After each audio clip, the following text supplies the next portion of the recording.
computer to accept that. Okay. Again, welcome everyone.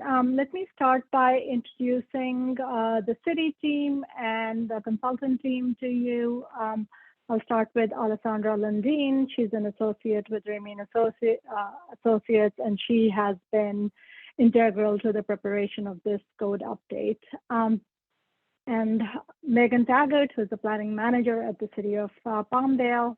Megan, if you'd like to introduce yourself and the rest of the team. Sure, thank you. Thank you so much for joining us this afternoon. As Simran said, my name is Megan Taggart. I'm the planning manager for the city of Palmdale. We are very excited to be at this stage in our process, and we are looking forward to kind of going over the code update highlights with you and getting some feedback and getting some comments today. So thank you so much for joining us. We do also have on the call Jasmine Almora, who is one of our associate planners who's also working on the project. And Louise Garibay, who's the director, just joined as you were talking, Megan. He's the Director of Economic and Community Development. Okay, so let's get started. So very briefly, what we have for you today is a short presentation that overviews the code update and what the highlights of the changes are from what you've been used to seeing in Title 17. And then we want to spend most of the hour and a half we have answering any questions you might have about the changes to the code. So to start off, why are we updating the code and what is the update? So this update is focused on Title 17 of the, which is zoning, Title 17 of the Palmdale Municipal Code. And the reason the code is being updated is that, as you all know, the city adopted a new general plan in the fall of 2022. And to be compliant with state law, the city needs to update its zoning map and zoning code to be consistent with the general plan. In addition to that, the code needs to comply with recent state and federal legislation that's been passed over the last several years that has now been addressed. Additionally, the code had not been updated comprehensively in several decades, so there were some inconsistencies, and it wasn't as easy to use as the city would have liked, and that had an effect on both planning staff and project applicants. So with this update, we have a more modernized code, which has best practices, updated standards, and is much easier to use. Another important element of the code is an update to the permits and procedures, which have been clarified and streamlined to be consistent with state law and also general plan policies. So in summary, the purpose of this update is to provide a more logically structured and user-friendly code that is highly illustrated. So we've been working on this code update since for about 18 months. We started concurrently with the general plan preparation. We did an initial review and analysis of the code, had stakeholder engagement to identify what were the major issues that should be addressed in this code.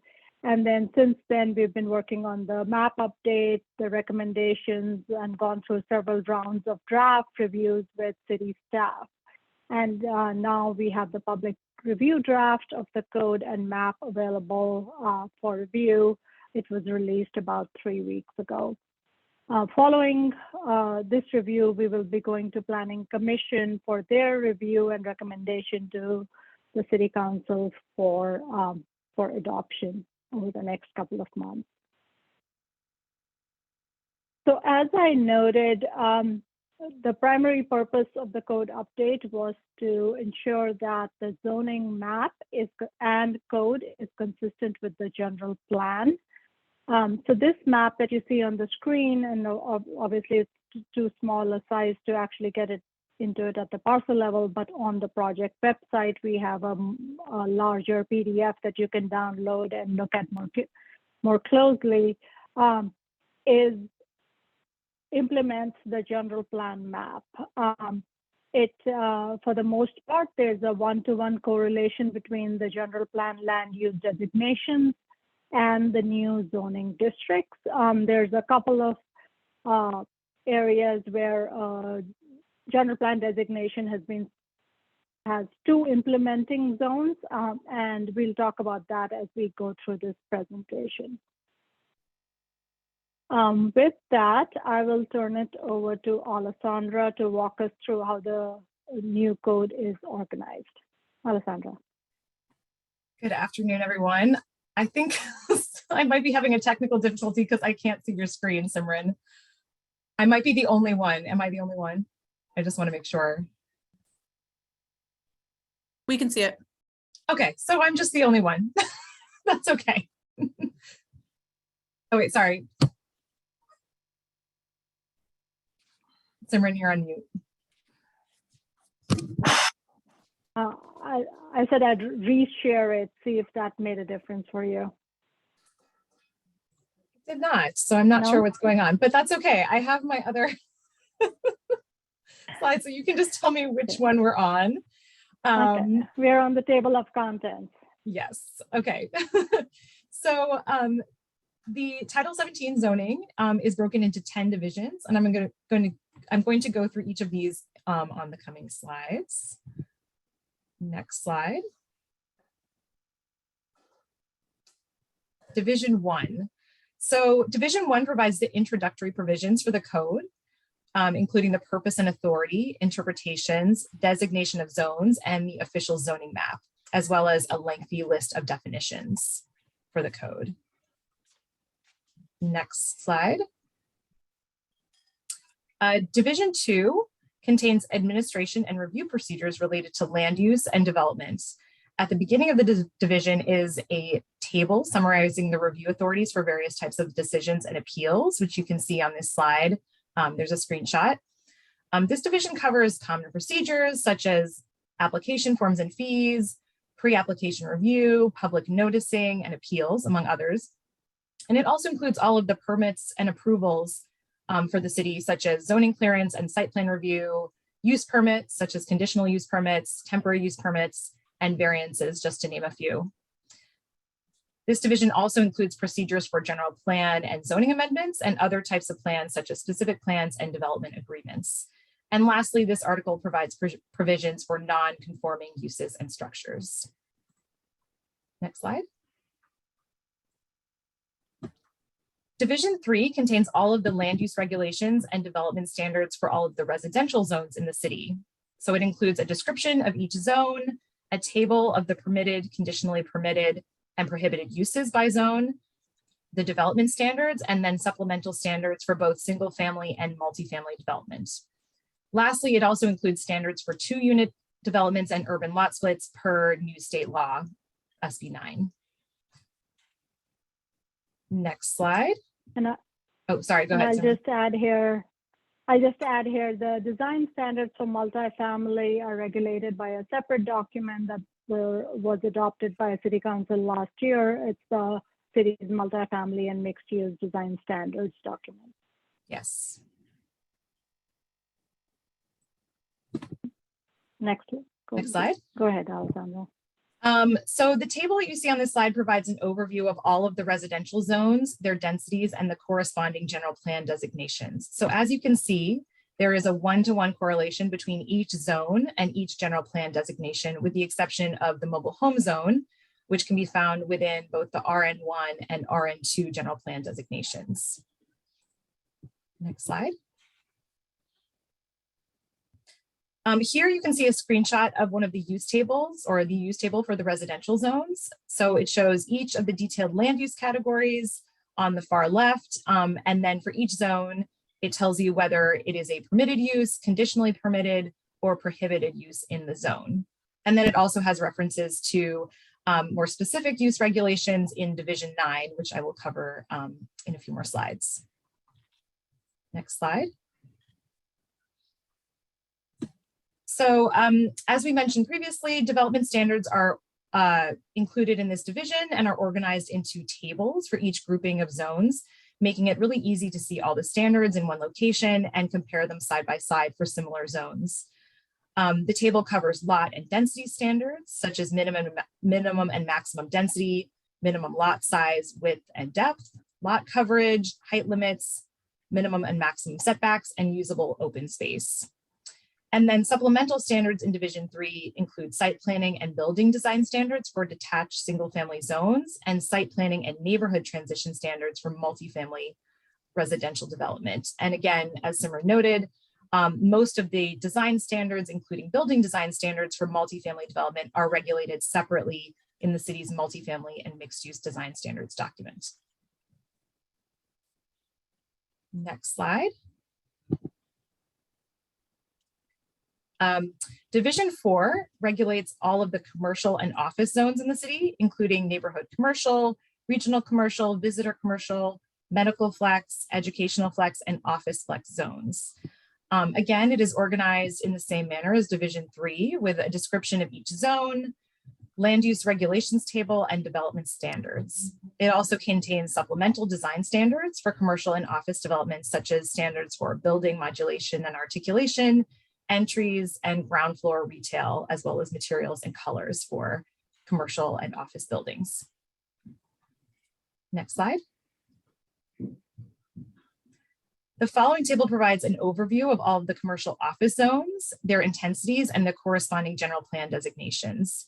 So as you can see, there is generally a one-to-one correlation between each zone and each general plan designation, with the exception of office flex, which corresponds to employment flex in the general plan, as does light industrial, which I will discuss on the coming slides. Next slide. Division 5 regulates all of the mixed-use zones in the city and follows the same format as the other zone divisions, with a land use table, development standards, and supplemental performance standards for mixed-use development.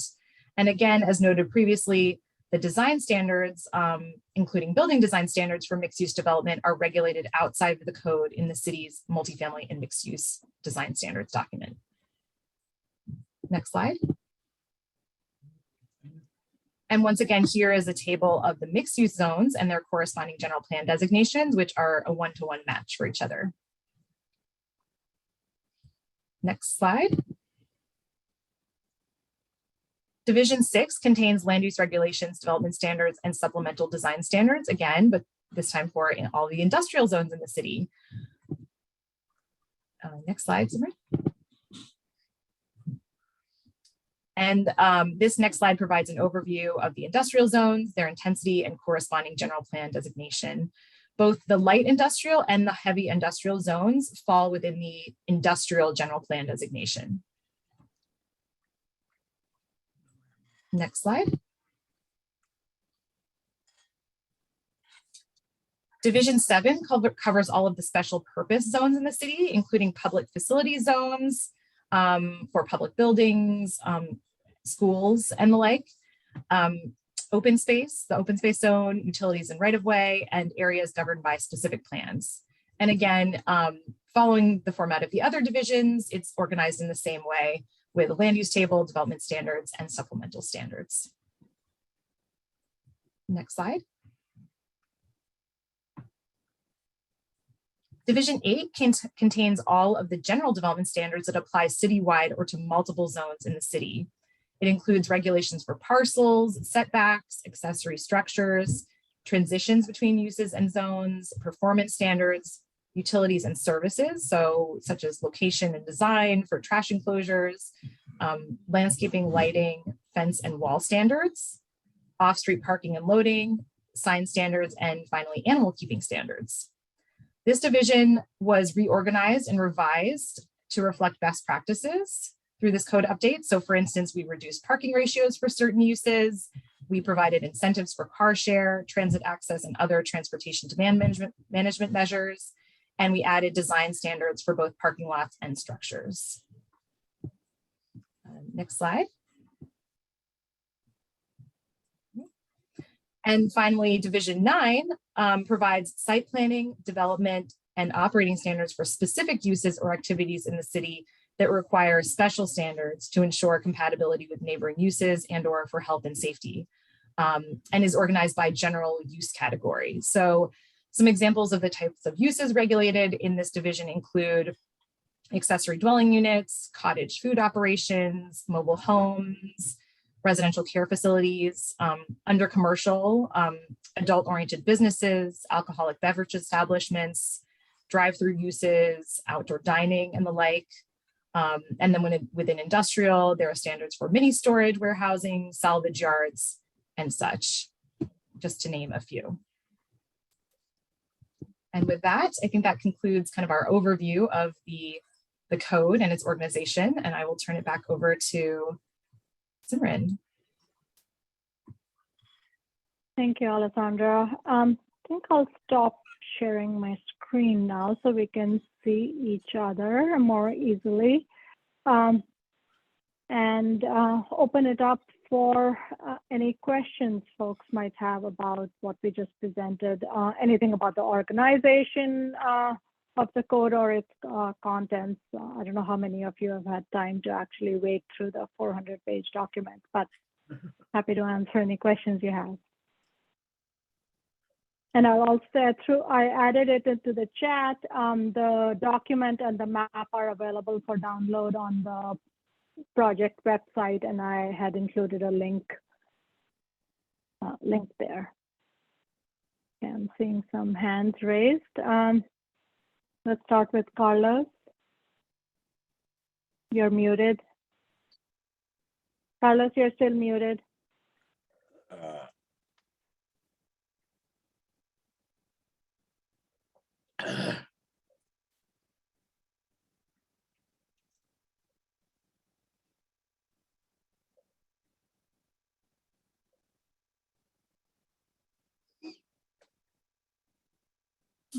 Can you hear me now? Yes, okay. Go ahead. Yes, my question is this. I would like to get an investment, in a property that is been sitting on LCA 22 residential zoning, but all the area is it look like it is, is being moving under commercial right now.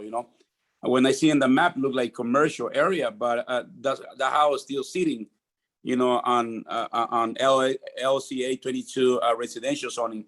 How difficult is gonna be, to change the zoning on this property to get to be a commercial, for example? If that can be, I would like to, to use as a to build up a church, over there. So I'm not sure which specific property you're referring to, but in general, the zoning map is implementing what the general plan designated for every property in the city.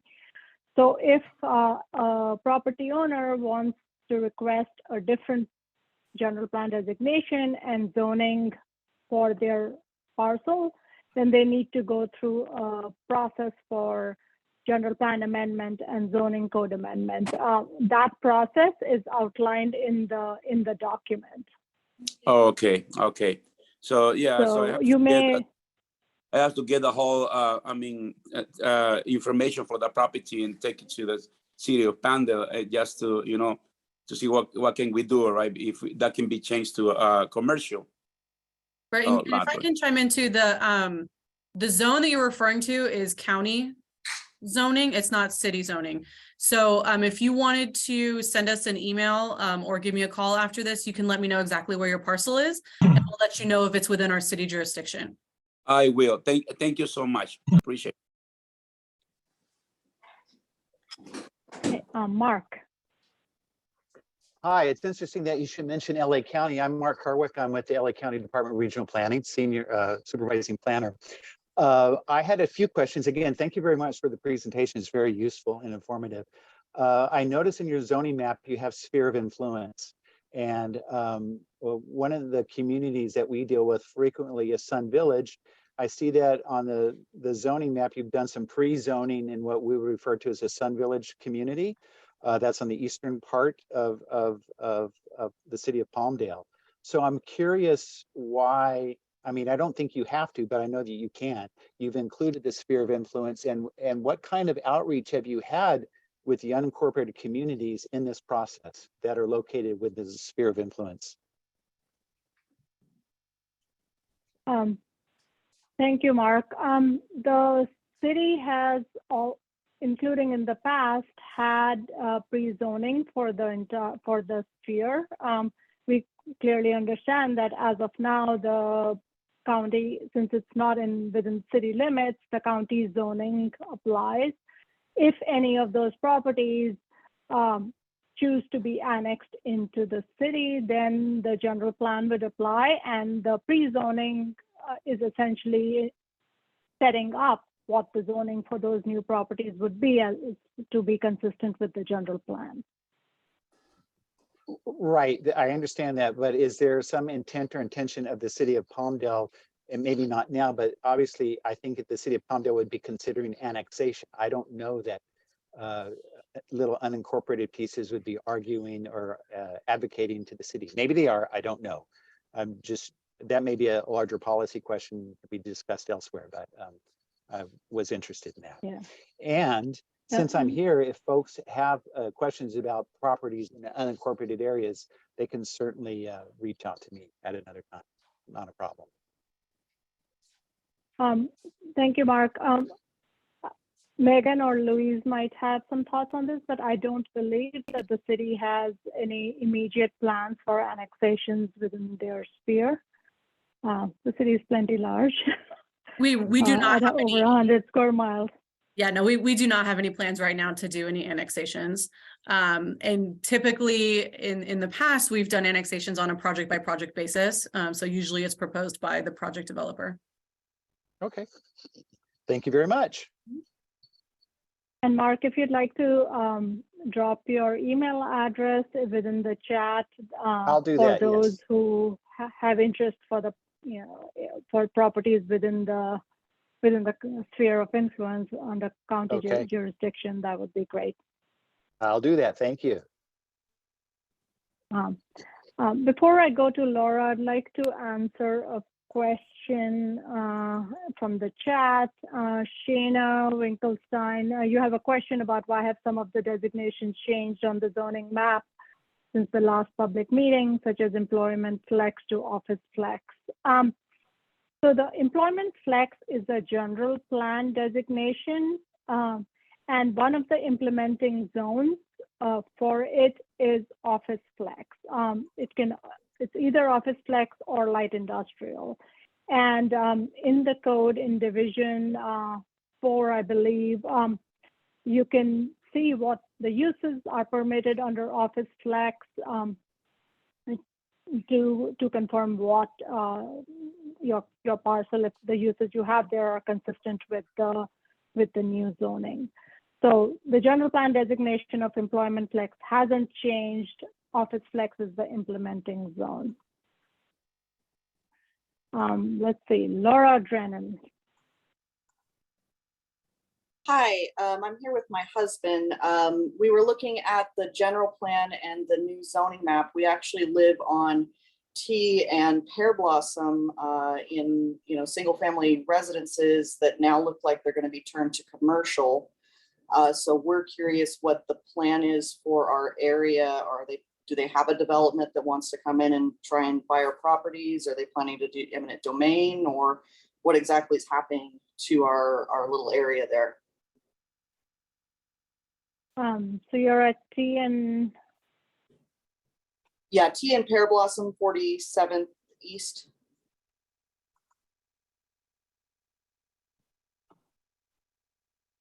There's probably about between 20 and 50 homes in that area. I'll have to look at the general map more closely, but as of now, there's no immediate plan. The city is not proposing commercial development there. The vision in the general plan was to create these commercial village center nodes at major intersections to allow for a mix of uses. So depending on the general plan designation and use, you may be the residential may continue to stay until any other development actually is built or proposed. So the property would stay residential until such time they actually had a more solid plan to make it commercial? That's right. Okay, that's good to know, because we were just curious about if we turn commercial, that's a whole can of worms on what might happen to our property taxes or homeowners insurance, or if we wanted to do any additions or anything like that. Right. There would be no impact unless the property owner decides to change their use. Okay.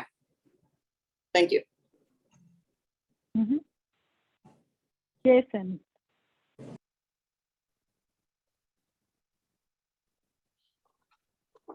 Yes, Jason, you're muted. yes. Just on the corner of 47th and Pear Blossom Highway, on the south side of the highway. It's in the unincorporated area. And I was disappointed that on the zoning map, that this area didn't have the county zoning. And with Mark Herwick there, just so he knows too, all the other areas of the sphere of influence had the county zoning on the map, on the general plan map. This is the only area, and the property along Cheeseboro Road along the aqueduct did not have any county designation on it. And across the street is where they're going to do a commercial center, apartments in the county unincorporated area. I believe within the next 5 or 10 years, that area will be annexed into the city, and those residents will want to be part of Palmdale and represented by council members. So that needs to be changed. Thank you. So Jason, to clarify, the pre-zoning is for the entire sphere, and that is consistent with the city of.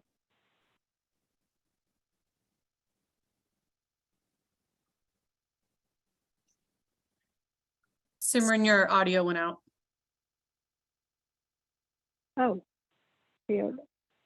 Sorry, let me switch my headphones. Now we can hear you. Yeah, we can hear you now. We lost you at when you first started talking about pre-zoning. Yeah.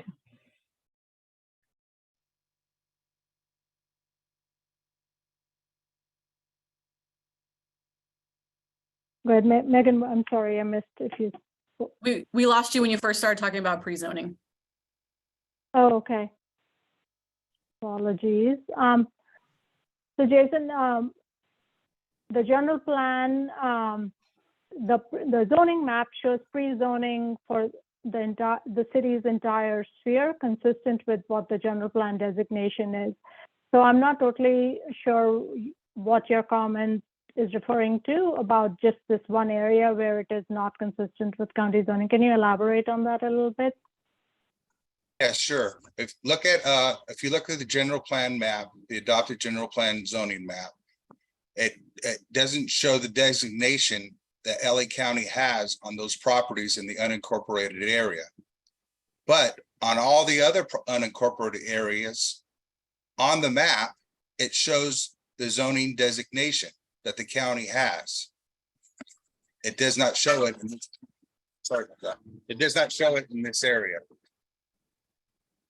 And it needs to be adopted for the map, because how can you plan a city when right across the street you have a commercial center and and all those apartments that are going to go in, and maybe with Mark Herwick there, you guys can work on that together. Okay, that's something we'll discuss more with city staff and then reach out to the county staff as needed. Thank you, Jason. There's a question in the chat about, has the new zoning ordinance been adopted yet? And the answer to that is no. The public draft was just released about 3 weeks ago. We are getting public comment. The Planning Commission will consider the item for recommendation to City Council for adoption. The Planning Commission date is February 9th or 9th. and the city council will be considering the item on March 15th. If once it's adopted by the city council, it usually goes into effect 30 days after that.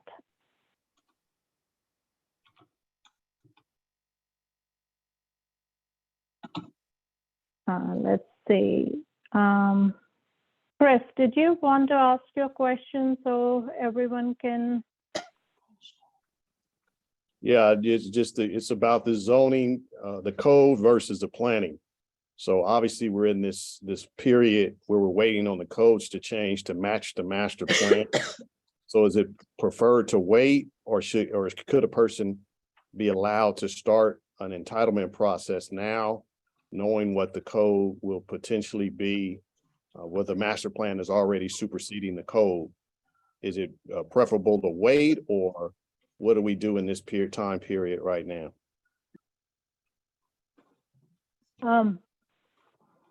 The city cannot act on an application until the new zoning is adopted. But Megan, maybe you can share your thoughts on if some preliminary work can be undertaken now. Sure. So we have been in this kind of gray area for the past few months, and we are continuing to accept applications. We're continuing to move projects forward. There is some guidance that the general plan provided, and the general plan has been adopted. So if you're submitting a project that is in direct conflict with the general plan, then you need to revise that now.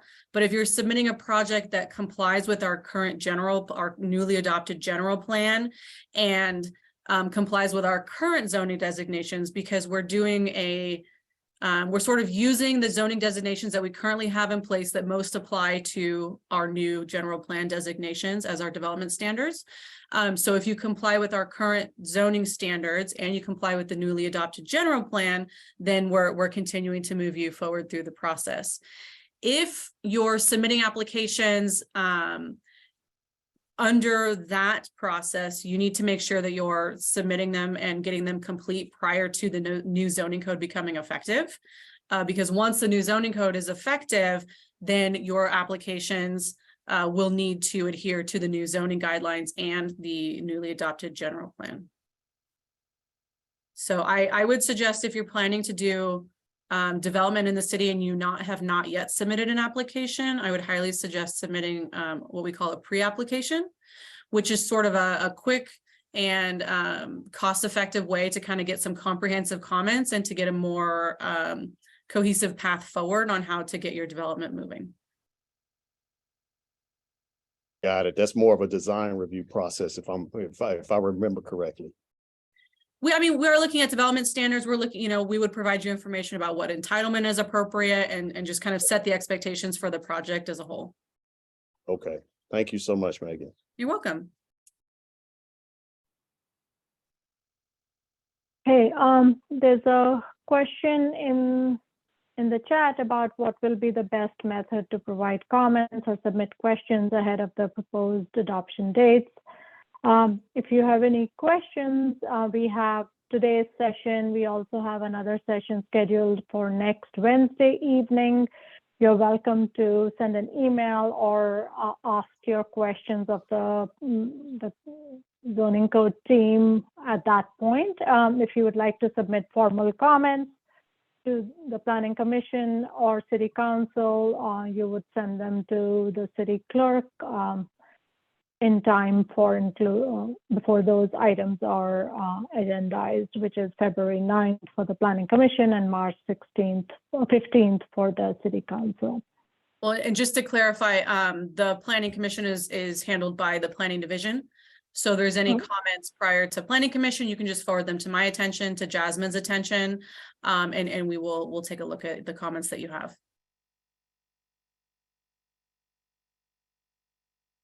Thank you very much. Okay. Other questions, Barry?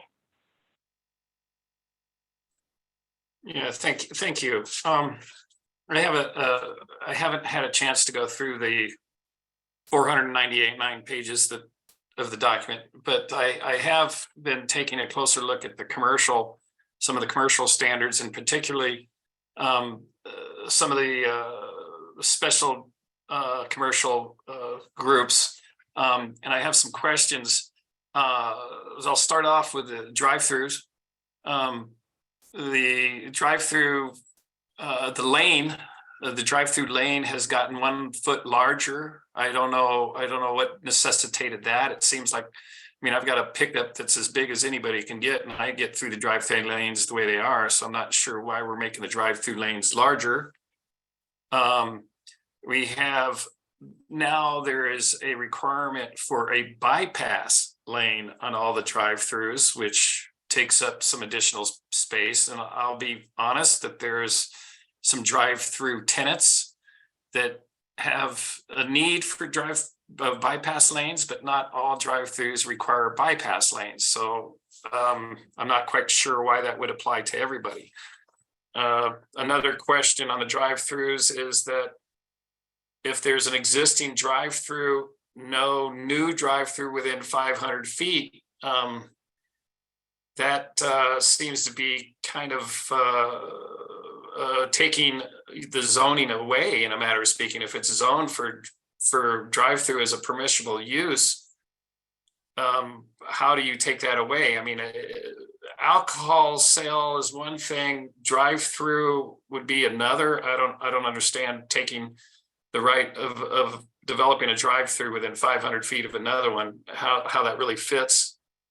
So that was kind of the questions on the drive-through. I do also fueling stations. I noticed I could not find anything in the old zoning ordinance that pertained directly to fueling stations. You had convenience stores and you had service stations, but not necessarily fueling stations. So there really wasn't much about the sale of petroleum products, in a matter of speaking. But one of the things in the new ordinance that jumped out at me was no new fueling stations within 500 feet of another fueling station. So that would basically say that 1 fueling station per intersection. You're not going to allow any other fueling stations in any intersections once one's established. Again, you're taking the zoning away from these properties. What justifies that? So those are kind of my questions on these special uses. Yes, thank you, Barry. The separation requirement for both drive-throughs and fueling stations came as a part of implementation of policies in the general plan, and also the proliferation of some of these uses in close proximity to each other. So that was a policy decision which is being implemented here. Now, the city council may decide to modify that requirement, but the reasoning is, as I just described. We will look at the width of the drive-through lane to see why that increased, and modify that I recommend that to be modified as needed.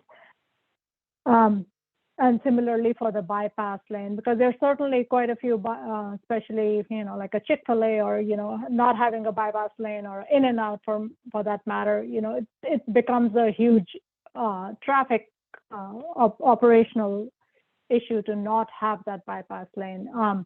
And it just, so we will look at that and see if there's any reason to make that more on a case-by-case basis as determined by city staff, or depending on the use, as opposed to requiring that outright for all uses. Right, that would make sense. And so back to the response about the limitations on the separation, that was something that was put in as a policy under the new general plan amendment, that there was a policy adopted by city council to increase the separation or establish a separation between these types of uses? Yes, I don't have the general plan open in front of me, but it is to limit proliferation of drive-through establishments, etc. in the general plan. It's related to. It's in Megan, you sound the like you- equity, the health and equity section. health and equity chapter. It's to encourage, well, to discourage proliferation and to encourage walkability, bikeability, and increase public health. I thought we were doing that with electric vehicles.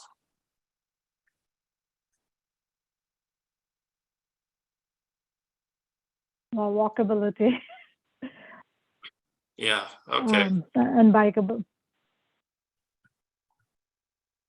I will continue to go through. If I have any other questions, I will forward them on to you guys. Thank you. Thank you. I will add the email address to send comments to in the chat, so folks can send any emails to that number. In the meantime, are there other questions?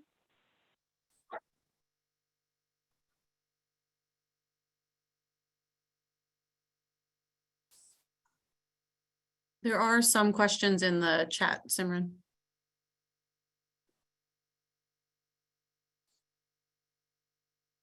There's some agreement on the drive-through and fueling station separation point. Can't remember how to put it. There's one from Lisa Quitman at 239. I think I answered that about how to send in comments and when. The email address to send comments to our zoning update at cityofpalmdale.org. I dropped that in the chat.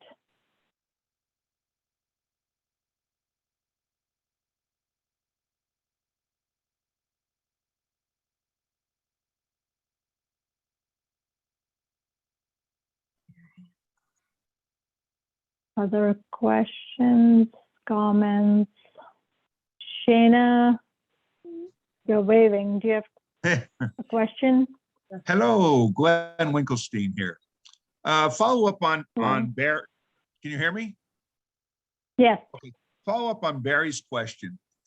For example, Chick-fil-A now under the new code would be illegal but non-conforming use under the new code. If Chick-fil-A was to leave, could the landlord release that, or would the drive-through have to be upgraded? So the and Alessandra jump in and yeah, I was going to say, I believe the separation is only for new drive-throughs. So if there are drive-throughs located next to each other right now, that's totally fine. That doesn't need to change. All right, so if Chick-fil-A left and the landlord wanted to rent to a new tenant that had a drive-through, they could use your Chick-fil-A drive-through. Right, I believe it would fall under the non-conforming section of the code, which basically puts a time limit on the amount of time the building could be vacant before you have to adhere to the new requirements. Okay. Any idea, Megan, what that, is it a month or 6 months or? 6. 6 months? Okay, thank you very much. You're welcome.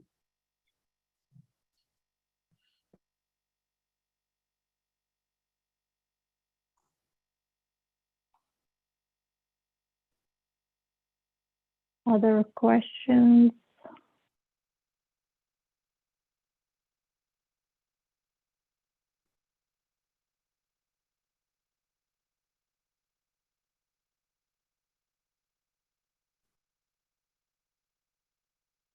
There was a question, I missed this earlier, from Wade Wright about a zoning question on a specific parcel. If you'd like to reach out again to the email address I dropped in, I'll make sure someone gets back with you. Thank you, Simran. Megan has already direct DM'd me about that. Thank you.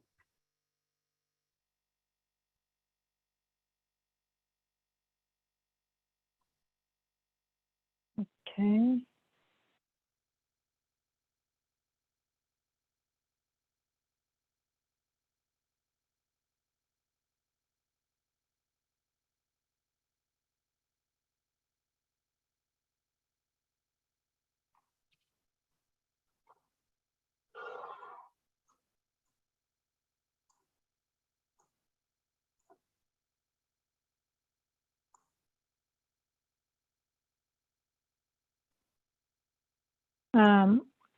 Vanessa, you're asking where can we go to get solid information on zoning? The website is not helpful. So on the website, there's a whole page, web page dedicated to the zoning code. If you look at the top of the home page, you can go to the zoning code page that has a fact sheet about what this project is about. It has the documents that you can download, as well as the map. If there's additional information you need, you can reach out to us at the zoning code update at cityofpalmdale.org address, and we can help you navigate to where you to the information you need.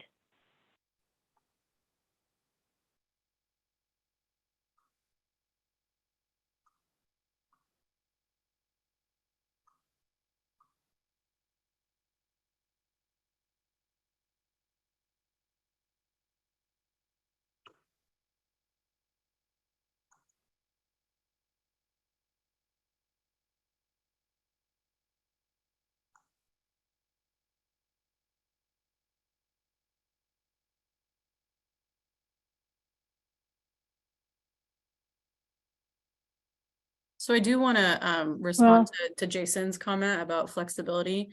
I think that in reading through this zoning code, as the group gets more familiar with the code, you'll see that we have incorporated as much flexibility as we can. We've really streamlined processes and tried to make things as efficient as we can, and still adhere to the guidelines and the policies that have been put in place by the new general plan.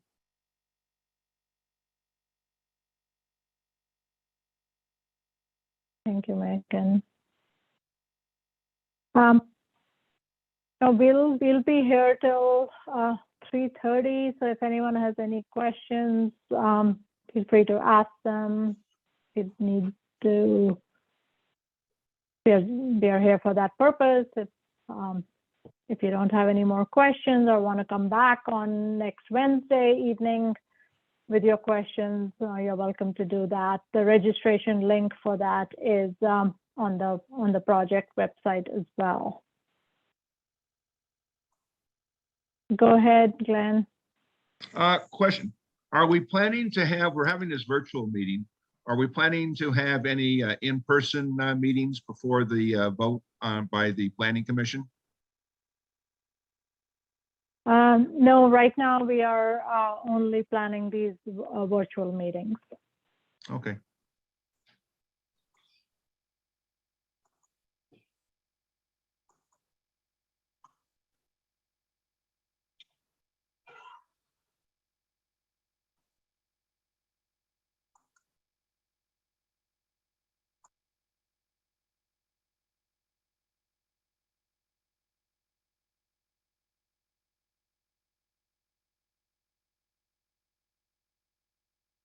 Jason, with regard to your comment on apartment zoning along the freeway, this was a discussion that was held during the general plan.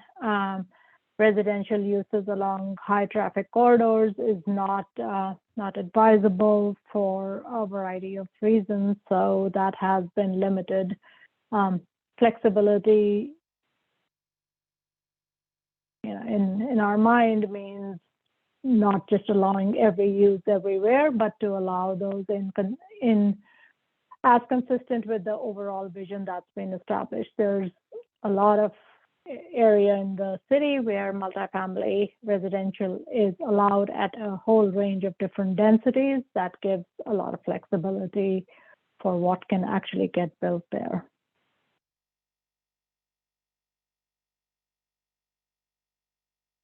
And main streets are different than freeways.